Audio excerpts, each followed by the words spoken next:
I'm Shaylee. I'm an events and community manager here at Instrumentl, and I'll be your host today. With these events, with any Instrumentl event, our goal is always to focus on the unique challenges that grant writers are facing while identifying different tools and sharing resources to support you all. So, for those of you who are new to Instrumentl, we're an all-in-one grants platform for grant prospecting, tracking, and management. Currently, we help over 4,000 nonprofits and grant consultants save time finding and applying for more grants. A quick look at where we're headed today for today's agenda. We'll start with the latest federal funding update from our special guest, Tonia, and what this update means for nonprofits and the communities that you all serve. Next, we'll cover some really practical steps that organizations can take to navigate these changes during a live conversation. We'll also take a moment to share how Instrumentl is doing our best to be a resource for you folks by helping you stay on top of some of those federal shifts and helping strengthen your pipeline, building you a list of private funders aligned with your mission. And lastly, we'll have a live Q&A with Tonia. So I know folks are already engaging with the chat, which is great to see, but as questions come up, feel free to drop those in there. Myself and Nia, another events community manager, will be collecting those questions to make sure that they get answered. Just a reminder, just kind of a housekeeping reminder, a full recording of this session will be shared today, so feel free to stay present, listen in, and drop your questions or reflections as you go. You'll get the recording so you can take any notes or any thoughts and ideas you have away from the session today. So with that, and very excitingly, we have two special guests today. I'll start by introducing Angela. Angela is Instrumentl's co-founder, leading engineering, product, and design. Angela founded Instrumentl in 2014 after more than a decade of experience on both sides of the grant process as a grant seeker and a grant maker. So her experience really informs the way that the platform's been created today. Thanks, Shaylee. And I would love to introduce Tonia Brown-Kinzel to our webinar today. I first met Tonia at the GPA Grant Summit last October. I was peppering the team at the Grant Plant booth with tough grant management questions. And they said to me, if you want to know the real answers, the hard-hitting answers to grant compliance questions and grant management questions, you need to talk to Tonia. And so I did, and we hit it off right away. And then a few months later at the NGMA conference in DC, the grant management conference in DC, I had lunch with her again. And once again, I left our lunch with a ton of insights about grant management and grant compliance. I was so impressed that as soon as I left the lunch, I was on my phone and I was messaging Mia and Rachel from our events team saying, we need Tonia in front of our community as soon as possible. Professionally, Tonia is many things. She is grant professional certified, GPC, she's a certified grants management specialist, CGMS, and she's a GPA approved trainer. She serves as grant compliance manager at the Grant Plant, where she helps groups optimize and navigate the most complex and hairy aspects of federal grant making. Simply put, she's one of the most respected folks in our field, and we're really lucky to have her here with us today. And a fun fact I learned about Tonia is that she's also a textile archaeologist. And she invented the classification system for printed textiles that were made during or before the Middle Ages. So I've got a lot of questions for her about textiles, but I will save it to grants for today. Today, Tonia is here to help us make sense of the new Executive Order 14332 and the August 7th changes that it introduced. If you've read the headlines, you might be feeling concerned, but Tonia has a hot take for us today, and that take is that the changes are not as scary as you might think. So in the next 5 minutes, she's going to go through and break down what these changes really mean for us as grant professionals and how we can approach them with confidence. Well, thank you very much for that. Angela, your words are very, very kind and you flatter me. And I'm very excited and very honored that Instrumentl has asked me to be here today because I have always been so impressed with how Instrumentl is so dedicated to our communities and getting information out there and helping build capacity in any way they can. So thank you.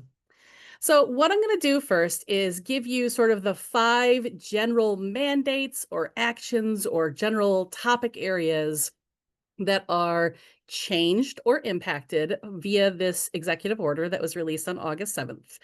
And I want to let you know in advance, I'm going to be throwing a lot of information at you, but after this webinar, you will be receiving a 3-page summary that really breaks down each one of these 5 elements with bullet points and information. And it's got a link directly to the executive order itself if you want to read it. So the first sort of main action that this executive order takes is that it mandates designation of a senior appointee to approve all discretionary grants at each agency. So if you advance to the next slide, you'll see some of these points, and I'll sort of elaborate and elucidate on each of them. Each federal agency now needs to create a process in which they are going to review all future notices of funding opportunities, or NOFOs, sometimes called funding opportunity announcements, or FOAs or FOAs, for any discretionary grant programs, both those that were to be imminently distributed and on an annual basis. They need to be reviewed to ensure that they are, quote, consistent with agency priorities and substantial progress. Now, what does this mean for us? It means that there's going to be another, hopefully small, pause where there will be no new NOFO releases over the next couple of days to weeks, maybe months, until this review can happen, or until one of these senior appointees gives prior approval to announce or release a NOFO. Now, after August 7th, there were certainly some grants that got released through grants.gov. Some of those were because they were just simply scheduled to be released, and some of them may have been because they got that prior approval. The other thing that the executive order does in terms of changing the process to review is that it ambiguously mentions the implementation of a, quote, accountability mechanism for the officials that are responsible for selecting grant awards. That one is sort of TBD. We don't have a lot of information, but they're really trying to make sure that those that will be making selections for grants understand that they will be held accountable. It mandates continued coordination with the Office of Management and Budget, or OMB. This is not a surprise, and honestly, it's not anything new. There's already great interagency communication, but that's just a great reaffirmation that agencies should be working with OMB. And finally, this sort of main cluster of actions includes that there has to be pre-award issuance, review, and approval by these senior appointees of all discretionary grants, which can be done either with grant review panels or the program officers or offices. However, it emphasizes that these senior appointees must exercise, quote, independent judgment. And we'll talk more about what that means or could mean for us. The second mandate is that it orders revisions of the grant review process for discretionary grants. So these senior appointees and program officers have to ensure that all grants are, quote, consistent with agency priorities and the national interest, end quote. It reiterates a fact that already exists right now, that no organization is guaranteed any particular level of review or consideration to funding except as consistent with applicable law. So this is sort of just a reaffirmation of things. It mandates the review of grants by, quote, designated subject matter experts as identified by the agency head or agency head's designee. Now, there is also some language within the executive order itself that the federal agencies must coordinate between agencies to reduce redundancy and leverage existing efforts and subject matter expertise, and indicates if there's overlap, then they should either modify those NOFOs or those opportunities or simply withdraw them. Furthermore, it specifies that grant review panels should be considered advisory. Now, in my experience, both as a grant seeker and as a grant reviewer, this has always been the case, so I'm not sure that it changes too much, but there may have been some departments that more heavily relied on their reviewers to help make the decisions versus the experience that I've had in reviewing multiple federal grants. So there's some verbiage in the executive order that says that these grant review panels should, quote, not be ministerially ratified, routinely deferred to, or treated as de facto binding by senior appointees or their designees. So essentially, these senior appointees have discretion and they can go against or contrary to what these subject matter experts or review panels indicate should happen. It orders that there should be preference given to institutions with lower indirect cost rates. It emphasizes that grant applications containing clear benchmarks for measuring success should be prioritized. And it says if institutional affiliation was previously considered during the review, that it needs to make sure that the institution is committed to rigorous, reproducible scholarship in research, and that should be prioritized. The third sort of main action or activity is that it orders the revision to both current and future grant terms and conditions. So it orders each federal agency to ensure that all current awards include verbiage that is consistent with the uniform guidance. For you grant nerds out there, we're talking about 2 CFR 200.340B regarding the federal government ability to invoke termination per 200.340A4.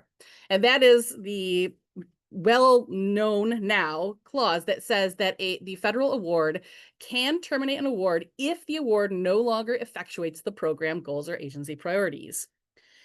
This executive order says that each agency must report back to the OMB on the approximate number of current federal awards that do and do not have the necessary verbiage, and it orders the agencies to take steps to include that verbiage whenever possible, as well as additional verbiage that includes a termination for convenience clause, or the administration says we should clarify that this already exists. This will prohibit all awardees from, this further prohibits all awardees from drawing down funds without affirmative authorization of the federal awarding agency. Now, again, that's kind of standard course, at least on most of the grants that I have gone after. I'm not sure if they are thinking this affirmative authorization will be an extremely complex process, but usually we can't draw down money without submitting some information and the request to the program officer. Furthermore, this executive order requires that all federal awardees should provide written explanations and documentations for each drawdown. Again, this is pretty common already. And federal agencies must ensure that any foreign assistance awards can be terminated based on national interest. The fourth measure that is ordered by this is revisions to the uniform guidance are ordered. OMB is ordered to try to make these revisions. So the first is that OMB is ordered to revise the uniform guidance to include that clause we just talked about, which is termination for convenience, including when the award no longer advances priorities or national interests. There are some exceptions, interestingly, that are granted in this executive order, that the termination for convenience clause will not apply to grant awards under the National Defense Authorization Act, the CHIPS and Science Act, which is basically to try to create a bunch of semiconductors and other chips for US manufacturing, and Division F of the Infrastructure Investment and Jobs Act, or IIJA, or sometimes known as the Bipartisan Infrastructure Law, or BIL. So the Division F of that IIJA is all about trying to bridge the digital divide that happens. So very focused on defense and technology, which is interesting. Furthermore, the OMB is ordered to revise the uniform guidance to, quote, limit facilities and administration costs, or F&A costs, which are usually, F&A is different and distinct from indirect costs. So it usually is for universities, institutions of higher education, research institutions, and hospitals, or large organizations. Finally, it promotes the gold standard science and scientific research. So it advises that applicants should commit to complying to procedures, policies, and guidance respecting gold standard science. It says that all applications should be reviewed by at least one subject matter expert, and it encourages these agencies to make awards to a broad range of recipients and not just repeat players, which is one possible silver lining to this. So I'm going to end my overview right there and kind of turn back to Angela to see if you have any questions about what I've just talked about. Tonia, thank you so much for breaking that down. It is a complex executive order, in my opinion, and I really appreciate how you broke it down into those 5 points. I'm wondering, in the short term, what's the short-term impact of this? Can you share a little bit about your opinion on what will be the most effective or most immediate effects of the executive order on nonprofits and, of course, the communities they serve? Sure. I think, as we've already kind of discussed, we can expect delays in the NOFOs and the announcements of federal grants. And for those that do get announced, I think there's going to be a shorter time for which you have the ability to respond to the announcements themselves. So the uniform guidance requires 60 days, but usually we see between 30 and 60. I would not be surprised to see 1 to 2 days, 5 days, and even 2 to 3 weeks. So we need to be prepared to hit the ground running. I also anticipate there may be more delays in repaying reimbursement requests because of this added sort of affirmative authorization, and in some cases, perhaps additional requests for information or documentation. Now, there are a couple of good things, right, that could be happening through this executive order. The first is that there's going to be simpler no-fo language. And this was something that was already in process from the last administration. They actually did a pilot program through the Department of Health and Human Services, which reduced the word count and the page count, and they saw that there was a 31% reduction in the average time to complete the applications. So that could be really good for us. It also means that smaller nonprofits or organizations may be more competitive if lower indirect costs or even the de minimis is used, and that's helps you sort of increase your prioritization as a more competitive application. And it increases the likelihood of obtaining federal awards because they specifically dictate that it should not just be repeat players, but should be a broad range of recipients. Right. Thanks for shedding a light on the bright side, the silver lining of some of these changes. You know, a big thing I see in this executive order is it seems like some program areas, not all, but some program areas are going to be potentially deprioritized. Maybe there will be some new restrictions. And I'm curious if you have an opinion you can share with us on nonprofits that are in those program areas or suspect they could be. How can they stay true to their mission and values through those compliance changes? Do you have any Sure. recommendations for folks in that boat? Yeah, well, so I have to be very frank here. First and foremost, if your mission, vision, and values are antithetical to the administration priorities, not only should you probably not be playing ball with them, you should be looking to diversify non-federal funding requests and pursuit of grants. So none of this is new. The areas that have been deprioritized are exactly what the administration has been signaling since January 20th when the inauguration happened. I want you to not be afraid to diversify and pursue more non-federal grants and explain to those new funders that you are engaging with that about any decreases in federal funding that are impacting your budget, because those funders who are interested in your program are likely to be very sympathetic to what's happening at the federal level and your new circumstances. So the other thing I want to encourage you all to be doing as we sort of try to figure out how to navigate this is think about if you do find some commonality between what you're doing and what the grant opportunities are announcing or what the administration is promoting, you want to try to reframe your narratives to appeal to this administration. And I can give some tips on that a little bit later. But I want to quickly plug that the Grant Professionals Association is featuring a training on this on September 11th. And if you're a member, you can attend that for free. So that will be in a list of links that I'll send to you. Now, I know you asked about compliance, so I want to talk about that very quickly. So in terms of compliance, I want you to read the statutes that govern your existing grants or grants that you are pursuing. And I want to give you two quick examples of why this is important. So we keep hearing about how NSF is very anti-DEI and you can't even use certain words. But if you look at the actual statutes that govern the creation of the National Science Foundation, or NSF, it says that it should serve to assist those academic institutions that have historically received relatively little federal research and development funds and to strengthen the nation's science and engineering base. So it's not a bad thing in some instances to talk about how maybe your organization or your community has been traditionally underfunded or underrepresented. And I would cite very specifically those statutes that govern, promote, allow, or don't exclude you doing some of those things. Another example is the Outreach and Technical Assistance to Socially Disadvantaged Farmers. That's a USDA grant. Now, that specifically, the statute defines that socially disadvantaged means members who have been subjected to racial or ethnic prejudice because of their identity as members of that ethnic or racial group. Here's another example in which it may be appropriate, and if that grant gets put out, it is appropriate for you to deal with groups that have been traditionally marginalized. So just make sure you are reading through the statutes that govern it. Some other quick notes is tighten your internal controls, make sure that you are really paying attention to your financial expenditures and you're monitoring what we call the burn rate, or how quickly you are spending down your grant versus what your projected expenditures were. And make sure to stay on top of grant management compliance, because you do not want to give this administration or the program officers any reason or excuse to terminate your grant. So I think that's kind of the best advice there. That's great, Tanya. I heard two big themes. One for sure is on the compliance side, trying to avoid as much as possible the over underspending, as I'm sure everyone on this call, 361 folks on this call have been already trying to do.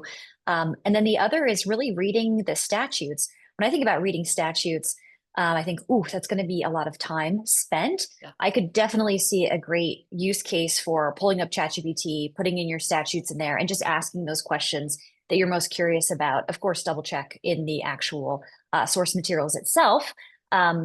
But that can be a great way to just get a strategy and get your arms around what that statute says really quickly. Absolutely. Yeah. It's not exciting reading, but it's really important reading. And I have helped Yeah. clients not only maintain their grants, but appeal terminations based on the statutes. Awesome. Great. Good. And then I was curious about the political appointees. That for me is new, sounds pretty high leverage. So I'm curious, in your opinion, nonprofits might experience slower, less predictable approval timelines, perhaps because of that, or any additional kinds of challenges in the process now, because there's this whole new level of oversight and process. Should organizations plan for possible delays in relation to the political appointees? How do you think that might change the process? Yeah, absolutely. So first, I wanna give a quick disclaimer here. I'm not an attorney, so I may give you some advice and information that sounds like legal advice, but I'm not giving you legal advice. But what I am going to do is repeat some of the best practices and interpretations that are generally accepted. So this inclusion of the political appointees in some ways does usurp and go past the process of the grant review committees. In some ways, that could speed things up. In other ways, it could slow things down. So right now, whereas I tell most of my clients that you can anticipate anywhere between 4 and 9 months from application submission to decision for federal grants, I would not be surprised that some of these grants, particularly if they're highly politically charged, could take anywhere between 9 and 11 months, right? They're going to want to try and get it done within that particular fiscal year, but just be prepared. And I would say do not rely on federal dollars for your budget. Kind of consider them gravy, right? If you can get them, great. But when you think about looking forward, you want to not be planning for them. But here's some information I want to give you all that might help you with some of these potential delays, either in getting your grants or in getting your payments. So while many grants are reimbursement based, when permissible, and when your terms and conditions don't exclude it, you can request advance payments or working capital advances. That is guaranteed to you by the uniform guidance.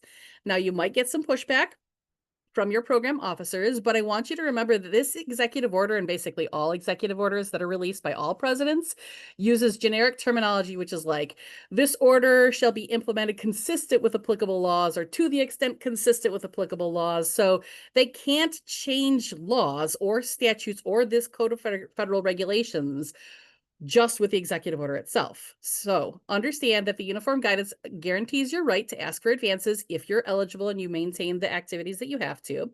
And also, the uniform guidance says that payments for allowable costs must not be withheld for longer than 30 days unless you have somehow breached the terms and conditions or you're delinquent in debt, right? So if you're experiencing massive delays in getting those payments, you can kind of gently nudge your program officer that the uniform guidance says they must make payments within 30 days. The last thing I want to kind of recommend is sort of a possible silver lining here, or ways in which we can try to impact and affect these processes, is some grants, it's not super common, but make sure that you're reading your NOFOs, will allow for you to recommend subject matter experts to your program officer, either specifically to review your grant or grants in general, and you can become a federal reviewer. So just consider those things. I love that angle. You can become a federal reviewer as well. Yes. So the termination risk, the new termination for convenience clause, that's new as far as I can understand. Sort of. Yes. Okay. Well, tell us more about that. That allows grants to be canceled mid-project. What strategies would you recommend for managing commitments that are, going to be potentially affected by that risk? Yeah. So I want to be clear that technically the termination for convenience clause is not in the uniform guidance right now, but the administration is saying that the termination, because it does not affect or because it does not align with the agency's priorities and policies, is what they're trying to interpret as the termination for convenience, or that they have the right to do those things. So first things first, you want to fight any termination that comes to you, or any modification that they try to initiate that you do not want to agree to. Exhaust all of your options and fight those changes all the way down until you can. Do not agree to mutual consent terminations. You want to appeal all terminations, because if litigation is successful, you don't want to sign away your rights that you then may be guaranteed after the fact when a litigation is resolved and they say what was done is unfair. If you mutually consented to terminate or modify, you're going to be out of luck, right? So in terms of sort of planning and figuring out how to manage these risks, make sure that you communicate with your staff, your board or advisory council, your partners, including subawardees and stakeholders, as well as your other funders, about the risks that you feel that your organization is facing. At the end of the session, if you give me your email, I will send you an 8-page checklist that I developed that's actually for your existing grant portfolio, sort of like, are our grants in danger because they are antithetical to what the administration wants? So I'll send you that checklist if you're interested, but you can also use that checklist to sort of like guide some of these conversations and say like, most of our grants are probably okay, or most of the activities we do may not really be that much in risk, versus those organizations that may say like, okay, we really need to kind of pivot and figure out where we're going to go.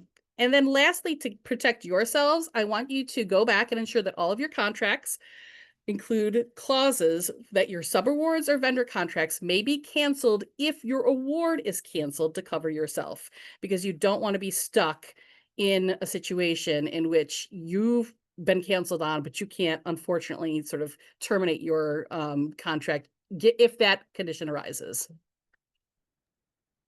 And my last question in this section, then we'll get to questions from the audience later, but my last question for you is, if federal support does decrease, what practical steps can nonprofits take to strengthen their alternative funding sources and maintain stability financially?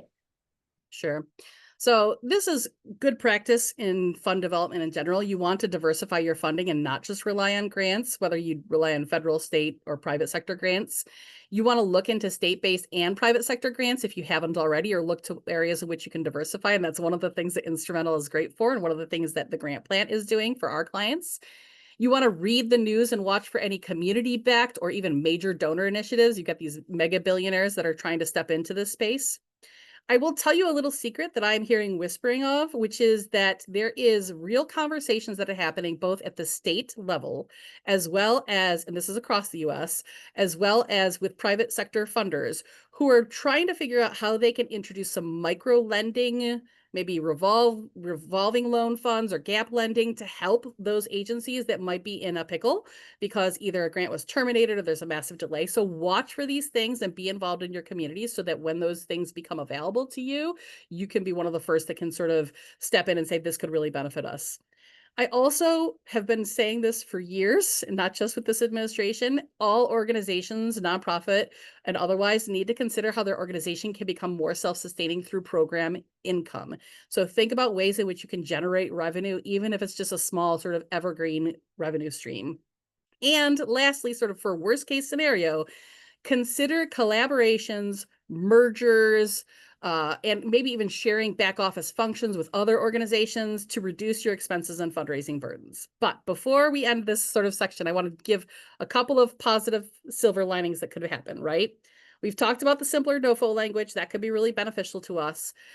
The executive order also said that NOFOs can only ask for information needed for, quote, adequate evaluation. So hopefully this will simplify the applications for us. We are also looking at smaller organizations, like I said, that maybe haven't been traditionally as competitive, maybe more competitive in this environment because of lower indirect cost rates and because they're looking to expand and not just give grants to repeat players. And it is very important, and this is why I want you to consider sort of scaling up. This executive order mandates that grant applications containing clear benchmarks for measuring success two goals should be prioritized. So this is a crucial time for you to be attending these kinds of webinars and trainings that are out there and available, because it is going to become an increasingly competitive market. Thanks, Tonia. That makes a lot of sense. I Sure. appreciate you answering all of my questions. I'll turn things over to Shaylee. My pleasure. Thank you. Yeah, thank you both so much. We'll give our guests just a quick moment here to catch their breath and so they can catch up with some of those great questions that we've been seeing in the Q&A. I also wanted to call out that yes, folks who share their email with us will be receiving the checklist, but please, please, please share your email with us in the feedback form at the end of the event. That'll make sure that we don't lose any questions in the crowd of emails in the chat. So hold on to your email, share those with us in the survey that pops up right at the end of the session. But while Angela and Tonia take a quick break, we'll take about a 6 to 8 minute detour into how Instrumentl can support you in times like these and kind of what we really seek to do. As I mentioned earlier, our platform helps you discover best fit grants, craft winning proposals, and manage your grants all in one place. And ultimately, our priority here is always you and your mission and supporting you as you guys all do incredible and vital things that happen day in and day out, despite the hurdles and challenges that have been thrown your way.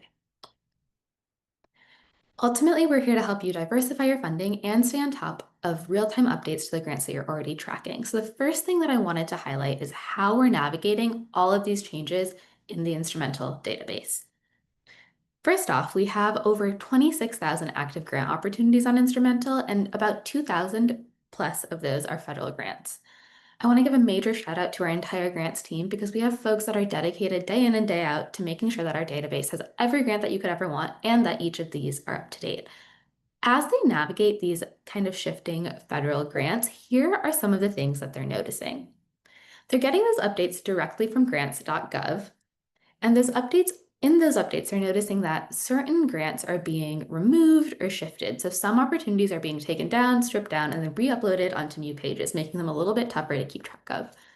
Some grants are staying open, but agencies are scrubbing the language. I saw some concern about this in the chat already today, but a lot of original announcements have been edited to remove terms like climate, like gender ideology, diversity, and sometimes even equity and inclusion. So eligibility clauses related to those may have also changed. Some grants, as you all are aware, have been straight up canceled or are closing early, and overall, they're noticing fewer opportunities. So where there used to be about 100 new RFPs per week, they noticed a brief pause for several months, and now recently, like Tonia mentioned earlier, they're seeing a couple creep up still, so around 20 per week. As our team notices all of those changes, we're updating each impacted grant on Instrumentl. And we're triggering emails to impacted users. So if you're marking those grants and you're tracking them within the platform, you'll be receiving emails about those updates as they occur. And I wanted to talk about some advice our content review team had for navigating these changes. Jason, our federal grants expert, shared 3 recommendations here for folks who are applying to a grants.gov opportunity. First, watch out for those amendments, especially around those DEI or climate funding opportunities. Second, expect delays. Since funding announcements are being released more slowly and the process itself is slowing down, you can expect a couple more delays in these processes. And lastly, search bigger. So use broad keywords since we're noticing that a lot of agencies like the NIH are consolidating their different listings. And with all of these changes, there are plenty of unknowns to navigate. So if you're here because you're feeling like you need a little bit of extra support or even just the community that occurs in the chat, I wanted to take a moment to acknowledge that you're not alone. Even our poll at the start showed that many of us here in the room today have similar concerns about the shifting federal landscape. Our team talks to hundreds of nonprofits every day, many of whom are coming to Instrumentl for the first time to find support in navigating these major shifts. And mentions of federal grants in our nonprofit conversations are up 30%, and that's what this chart here represents. So this leads me to my final point, and it's something that Tonia and Angela have talked about already, and we've gotten plenty of questions about as well. A lot of times, nonprofits that come to us are often asking for support in diversifying their funding. Ultimately, the more funding sources your organization has, the more resilient to changes in any of them you can be. we've got a few tangible things that I'll share with you to help you get started on that diversification journey, or even just, help you along as you're likely already there. But before I do that, I want to share the story of Second Harvest. Second Harvest Food Bank of Tennessee is a nonprofit that Instrumentl works with. This nonprofit works in many counties across Tennessee, and they provide really critical food support to families, to schools, to shelters, and so on. Earlier this year, they, like many of us, lost 30% of their USDA supplied funding when federal support was cut. Gabe Braden, their director of development, is the real hero of the story here. She knew she had to pivot super fast because hunger, like many nonprofit causes, is not an issue that can wait. Gay told us that she spent a weekend prospecting, heads down, laptop out, searching for new opportunities. Since she was using Instrumentl, she wasn't starting from scratch, but rather from a curated list of opportunities that were matched to her food bank specifically. She then narrowed her initial prospect pool to 10 really strong leads, and very quickly after, she landed their first 25K win. She found that the quickest way to bridge the gap in her organization's funding would be through multiple smaller grants that she found quicker to apply to. And with that first win under her belt, Gay and her team spent some time refining the grant application process, including investing in some of our other tools like our AI grant writer. Within the quarter, they had narrowed that funding gap significantly with 260K in new grant opportunities. The reason that I highlight this story is because when we say diversify your pipeline, what we're really saying is that keep doing what you're already doing, finding good grants and creating strong applications for them. I'm going to take about the next 3 minutes to help you all source a few new grant opportunities. So if you're already in Instrumentl, I welcome you to walk along with us. And if you're new to Instrumentl, I'll drop a link in the chat so we can quickly get you that list of potential opportunities. So again, would love if folks could join me. I'll start sharing my screen in just a moment. And again, if you're already in Instrumentl, maybe share some tips for setting up your projects that you have, or just what you're seeing as you use the platform right now. If you've walked through this process with us before and you'd like to do it again, you may not be able to access it today, but fill out this Google form and we will be back to you shortly. So again, just in about 2 to 3 minutes, I'll invite Tonia and Angela back on, so we'll have that live Q&A portion. But before then, let's walk along this session and grabbing that list of non-federal funding sources. As folks click that new to Instrumentl link, again, I'll share it again. You'll see a pop-up that encourages you to share some information about your organization with us. And go ahead and fill that out. And then you'll also see a prompt to schedule your kickoff call. You can come back to this call and schedule it later, but for now, because we want to get you that list of good fit funders right away, feel free to skip it at the moment.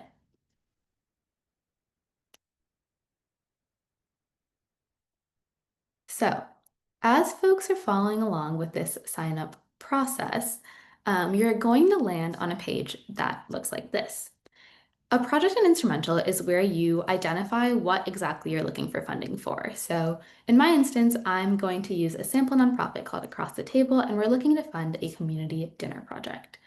So I've copied and pasted a few sentences here that outline what we do, who I serve, and our intended outcomes and impact. And using our AI keyword search, I can match keywords that I can find keywords that match to my description very closely. Jennifer, I see your note in the chat, and we'll address that in just a second. Once Instrumentl identifies a couple of keywords for me, I can click through and select the ones that I think are the most apt. I'm going with these few. And then we'll select matches and tracking, because what we're after today is that list of potential funding sources.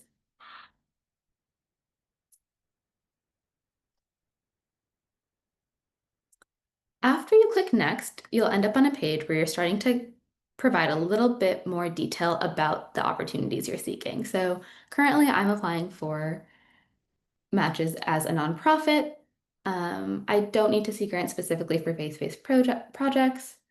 I serve inside the US and with a national scope, and I'm looking for grants of this size. I'm looking for grants for a specific project. And right down here is where kind of the magic happens. At the moment, given the uncertainty, I'd like to avoid maybe federal and government grants, but I can look into private, corporate, and society.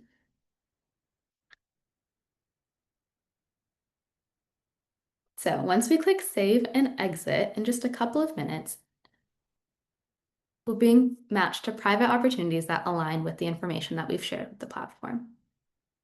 And you can see here that as this loads, we found 256 foundation grants, 54 corporate grants, and we've left out government grants of the picture. The thing I want to highlight here is that as you comb through these grants or as you comb through these potential opportunity matches, this 319 number means that there are 319 non-federal funding sources that are available for my specific project. And that number obviously is only going to get bigger and bigger when I consider all of yours. So despite these kind of shifting times and this uncertainty that surrounds federal grants at the moment, there are plenty of opportunities out there outside of that. And so I wanted to highlight that using Instrumentl briefly. But with that, I will bring us back to our presentation. So very quickly, we just walked through how Instrumentl can help you stay grounded during these times and during these federal shifts. And I just want to remind you guys that whether you use Instrumentl or not, we want to be a resource for you. So come to our webinars, check out our blog, take advantage of this trial if you'd like, and reach out if you have any questions. I know I saw Tonia dropping her email in the webinar chat as well. So again, all of us here today are doing our very best to be a resource for you. So with that, I'll pass it back over for a live Q&A. Awesome. Thank you, Shaylee. So we got a ton of questions from you all. Really appreciate those coming in. Nia has been in the background recording all of your questions that came in through the chat, organizing them, figuring out which ones we should ask first, second, third. We have questions from Nicole, Allison, Malcolm, Blake, Julie, Sheila, Arnold, Roxanne, Karen, Kathy, Grace. We'll see how many we can get to while we still have Tonia on the line with us. So I want to start off with a pretty big picture question, which I think is awesome. It's from Nicole. And Nicole asks, are all federal grants considered discretionary? Or are we talking about a subset of grants here? If it's a subset, which subset, and how do we tell whether we are applying for discretionary or non-discretionary funds? Okay, that's a great question. And I apologize about using some lingo without explaining it. So the two sort of basic grants that we often see at the federal level, and there are some variations, but for the most part, we're either seeing discretionary or non-discretionary, what's also called formulary grants. So formulary grants tend to go to states or to regional organizations that then redistribute those funds in some form or fashion. So when we are talking about discretionary grants, we're talking about grants for which you can competitively apply. So those are usually through grants.gov. The formulary grants don't tend to be released through grants.gov as often. Sometimes they do, sometimes they don't, just depending on the program itself. So hopefully that lends some clarity. So anything you're seeing on grants.gov where it says you are eligible to compete, that is considered a discretionary grant. Got it. That makes sense. And Allison asks, can you talk more about the dangers or concerns about trying to seek federal grants right now? It seems like the rules, the priorities, they're always changing. Can we trust people and federal granting agencies right now? Can we trust these opportunities or funds to be real? Okay, so that is a fair and good question. And I've asked that question myself, and so have my clients. But I want to point out a couple of things. The first thing is that this administration has been very consistent about what they prioritize and what they do not prioritize, or what they want to basically completely cancel. So in some regards, there has been actual consistency from January 20th and even before during the campaign trail of what they're looking to get rid of and what they're looking to promote. So if you go back and look at, it's a section on the whitehouse.gov page. If you scroll down to our priorities, you will see there are 4 main areas in which they recommend you should focus your all work in America should be focused. This is what the administration is saying. So that's the first thing, is there is actually some consistency. The second is be kind to your program officers, right? They're also in a bit of a pickle, and they're going to give you as much information as they are allowed to give without compromising themselves and their own positions, right? I can tell you there are lots of program officers on both sides of the aisle, and for the most part, regardless of what their political bent is, they want to see America succeed and they want to see us nonprofits succeed, okay? So take a deep breath when we talk about these issues. Now, I don't want to downplay that federal grants right now are a risk to any organization that is thinking about engaging with or applying for a federal grant or already has a federal grant. And that's why it is so important to be having these conversations. And that's why I created that checklist that I mentioned so that we can have realistic conversations about what might be most at risk of getting canceled or modified in some way. And so you should be constantly having conversations about the risks. If you decide to apply for a federal grant, you need to think about, okay, so if the grant gets canceled tomorrow, how will we adjust? How will we react? Can we sustain this program? And if we can't sustain the program, is it still worth it for us to try to get as much good work in as we can until it possibly is canceled or modified in some way? And the last thing I would say, because we've gone back and forth with this, is whether or not you should apply. And the answer is you don't make any shots, you don't shoot, right? So unless you say, no, what the federal administration is trying to do is completely antithetical to what our mission values and vision and strategic plan and initiatives are, we do not want to play on that field, which I totally respect. That's always an option. If you think that you are interested in continuing to explore these options, apply, right? Apply. Even the ones that only have 1 to 2 days or 5 days to respond. Because guess what? Everybody else only has 1 to 2 days or 5 days or however many days to respond to those things. Tonia, another question for you from Malcolm. Does the pause that you referenced, does the pause have any implication on grants that are currently under review? Yes, they do. Okay. They do, because the executive order is that these things go into effect immediately. What I will say, though, is that all of these program officers, as well as any senior appointees that may be already appointed to these various federal agencies, are going to be extremely mindful of the fact that if they do not obligate and encumber these funds by September 30th, 2025, those funds will go away. And I think that most of these departments do not want to see that happen. So while there will be possibly a pause in what has been reviewed or what is in review right now, I expect that we'll still hear a lot of answers by September 30th or October 1st, depending on when they were planning on launching those files or funds, sorry, not files. And this may be a time where we find out that that grant has just actually been completely terminated, which I have had, unfortunately, happen to some of my clients. Mm-hmm. And Blake is asking a question that I have myself. Okay. Tonia, can you speak to how these executive orders, they're impacting state and local grants that are federally funded? Okay, so this actually harkens back to the first question I think that Nicole asked, which is about discretionary funds. So as it stands right now, the formulary funds, for the most part, have not been impacted and are not addressed by this executive order, right?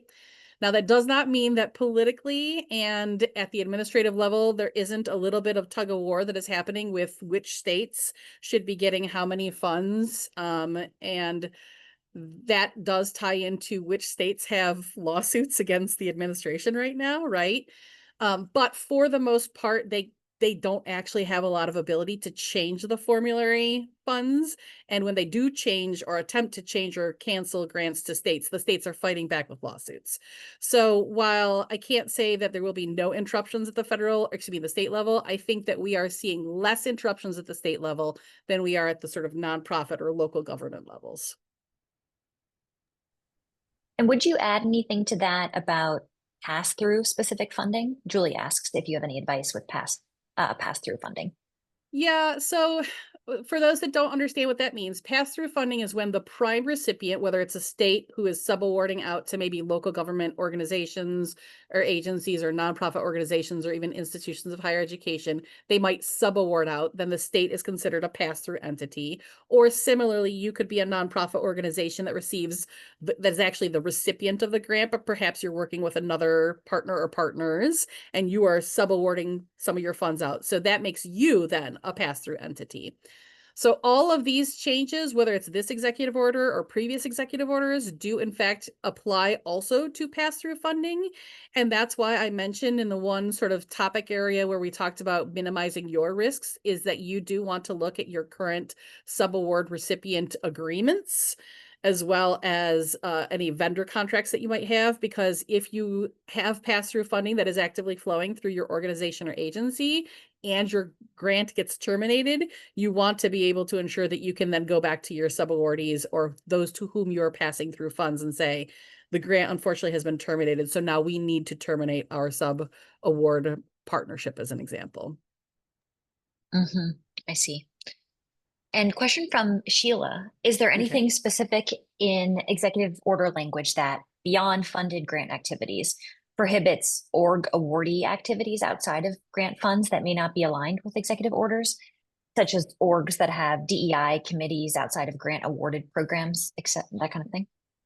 Yes, there are a ton of restrictions right now, or things that are specifically identified by the administration as things that the administration is not willing to fund or even allow themselves to partner with certain organizations or agencies that might do those things, like DEI. For example, there is an old executive order that mandates that you must certify that you do not participate in any illegal DEI activities. Now, there's a ton of lawsuits that are out there. There's a primary lawsuit in one of the district courts that is pursuing this, and there have been administrative stays and preliminary injunctions that have been put into place. But yes, there are a number of things you should be considering, which is why I'm remiss in not having sent it. The checklist that I talk about is really important for you to have, because it will specifically say, like, if you're an education institution, here's the things you need to think about. If you possibly work with immigrants, here's things to think about. If you possibly work in the environmental or energy space, here are things you should be thinking about, because there are some restrictions or sort of what we'll call no-goes for the administration. Yeah, we're actually getting a lot of questions about earmarks. Jill, CJ, they both asked about earmarks. Do you anticipate earmarks returning? CJ adds, would just love to hear from you about earmarks. What about awarded but not yet obligated earmarks? Can you speak to that? I'm really excited by this question because appropriations, which is the better term for earmarks, is actually one of my favorite issues and topics and areas. So I have several trainings that are available through the grant plan on appropriations. But to quickly answer your question, there were no appropriations or earmarks that were given last year because there was the year-long continuing resolution. So therefore, all discretionary appropriations, or again, what we call earmarks, were basically, all those requests were canceled. But this past spring, we did see that both the Senate and the House allowed for discretionary appropriation requests. We do see that all of those requests are moving forward. I have a number of clients that have discretionary appropriations requests that are advancing along the stages. And there is no reason or no indicators that let us know or make us think that the discretionary appropriations or earmark process is going to go away next federal fiscal year. We anticipate that it will stay. And previously, the president has actually announced support for the discretionary process, because he says it invokes and encourages bipartisanship, because people have to actually make compromises in order to get their discretionary appropriations through. So I think it will continue to be a process. And if you really want to deep dive on discretionary appropriations, take a look at the links that I sent to you for the trainings. The grant plant has several appropriations process trainings for you. That's awesome. That's a side of federal grant making I personally want to learn more about. We have even more questions, but I think we'd be here for another hour if I went through all of them. Another week, probably. Yeah, that's true, probably. The more we answer, the more questions there are. But I'm going to turn things back over to Shaylee to wrap us up. And Tonia, thank you so much for joining us and sharing so much knowledge and making this a little bit more palatable, easier to get our hands around, and also helping us to see the bright side